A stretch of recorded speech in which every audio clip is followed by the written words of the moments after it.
On va passer à l'exercice 3, l'exercice de la tour Eiffel. Alors ici, il arrive que votre figure ne comporte pas de nom de points. Donc en fait, vous voyez, moi j'ai rajouté des noms de points un peu comme je voulais. Donc A, B, C, A, B', C'. Et après, ici, il y a du théorème de Thalès.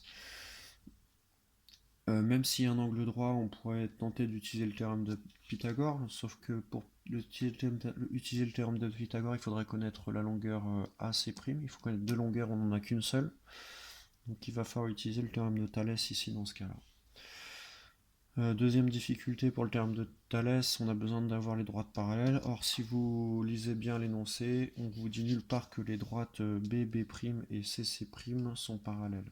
Alors pourquoi elles sont parallèles? Ici il y a un angle droit, c'est noté. Ici il n'y a pas d'angle droit. Il faut supposer que l'homme se tient debout. C'est tout quoi. Donc vous avez le droit de supposer des choses comme ça dans des exercices de ce type-là un peu évidents. On n'a pas le choix en fait. Dans la rédaction, du coup, ça change un petit peu par rapport à d'habitude, puisque vous avez vos points alignés, ça, c'est pareil depuis le début. Par contre, vos droites parallèles, il faut les justifier. Et il faut dire parce que, du coup, BB' et CC' sont toutes les deux perpendiculaires à la même droite AC. Propriété de sixième, si BB' et CC' sont toutes les deux perpendiculaires à AC, représentées par mon stylo, elles seront toutes les deux parallèles entre elles. C'est ce qui se passe là. À la fin, vous rajoutez d'après le théorème de Thalès. Et voilà. Ça vous donne AB sur AC égale A', B' sur AB' sur AC'. Je vous laisse la figure en dessous. AB sur AC, AB' sur AC', BB' sur CC'. Vous remplacez par la nombre. Et là, vous voyez encore la petite astuce que AC en fait n'est pas noté. Du coup, il faut penser juste à additionner 497,3 avec 2,7 mètres. Hop, du coup, la somme de tout ça, ça fait 500. Ensuite, il va falloir faire notre produit en croix.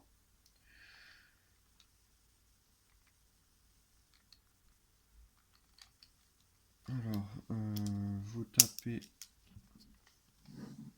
CC' est égal à 1,5 point de départ de la flèche, 1,75 fois 500 divisé par 2,7, ce qui fait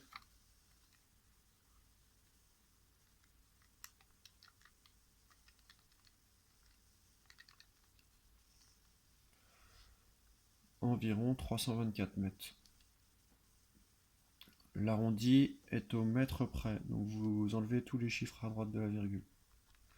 Vous voyez, regardez bien les notations d'arrondi dans chaque énoncé quand c'est donné. Voilà. Et du coup, il faut mettre le symbole d'arrondi. On passe à l'exercice 4, qui est plus complet déjà, une figure un peu plus complexe. Donc vous avez un rectangle, on vous donne la longueur et la largeur. Et puis, première question, justifier que les droites sont parallèles. Alors ici, MN et BC, vu que MN est perpendiculaire à AB et que BC est un des côtés du rectangle, on a aussi un angle droit ici. Vous avez encore une fois, comme l'exercice précédent, deux droites que je fais avec mon stylo MN et BC, toutes les deux perpendiculaires à AB. D'après une propriété de sixième, elles sont parallèles entre elles. Donc c'est ce qui était demandé là. Donc ABC est un rectangle, donc AB est perpendiculaire à BC, c'est le codage ici de l'angle droit que j'ai rajouté. Ensuite, MN est perpendiculaire à AB et BC étant perpendiculaire à AB, donc MN et BC sont perpendiculaires à la même droite AB, donc MN et BC sont parallèles. Question 2. Déterminer la longueur AC.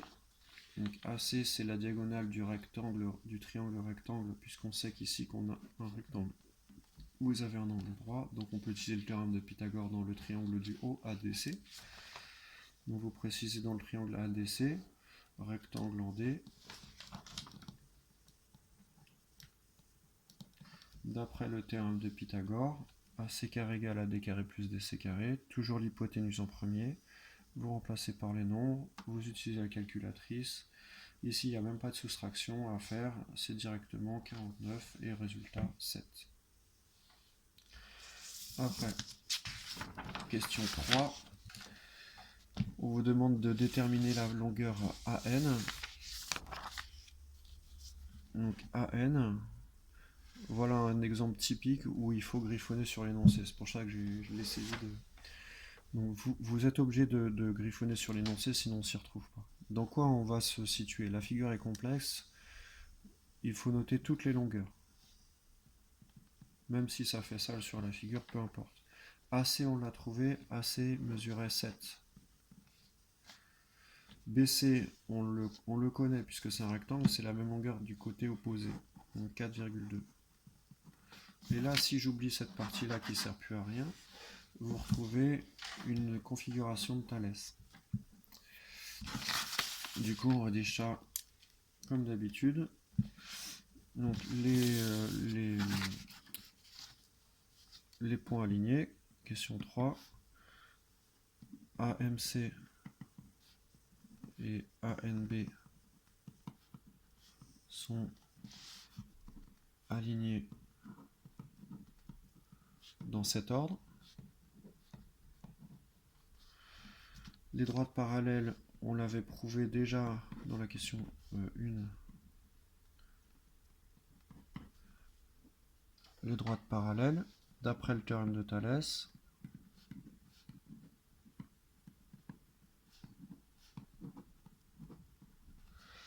Et puis là, les couleurs des triangles, je les mets plus. Vous avez normalement un peu l'habitude.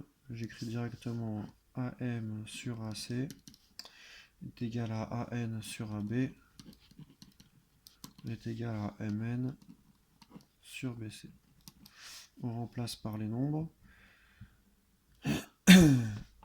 AM sur AC, vu qu'on n'en a pas besoin, je ne le mets pas. AN, c'est la question, je la laisse. AB, 5,6. MN, je la connais pas.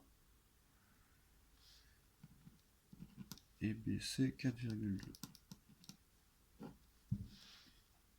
Alors, ici,